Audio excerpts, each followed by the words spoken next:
I need to tell you that adversity is an interesting study. Adversity helps us to see all of life in perspective.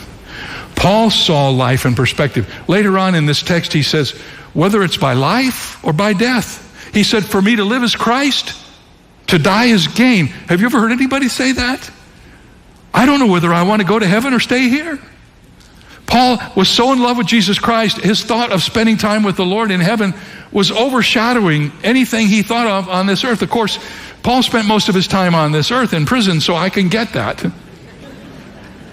But he lived every day in the dichotomy of that choice. He says, I don't know whether I should go to heaven or stay here. And he obviously came to the conclusion that he was needed by the churches and by the Philippians, and so he made his decision. And he said, I'm going to stay here and be with you by the Lord's grace. That's a great attitude to have. When you become a Christian, something happens in your life in relationship to life and death. Nobody that I know wants to die, but we aren't afraid to die. And when we know Jesus Christ, death is not the ominous thing out in our future, because we know that the Lord Jesus Christ has put his foot on death and taken all the power away. Paul saw life and death as equally desirable. If he continued to live, he would come to know and love and serve the Lord more fully. If he died, he would completely and finally and perfectly know the Lord.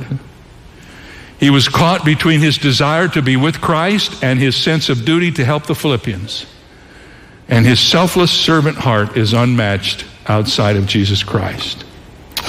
We need to understand that pain does not automatically produce spiritual growth. Adversity doesn't make you spiritually better unless you are in the context where spiritual growth can happen. I mean, you can go and find stories of abusive homes and trauma wards where pain is produced and nothing happens that makes people worse. They are crippled instead of helped.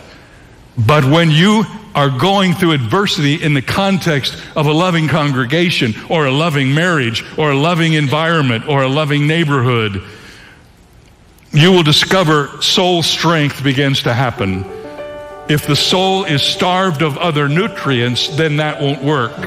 But if you're in an environment where spiritual resources are around you, when you go through adversity, you will be changed.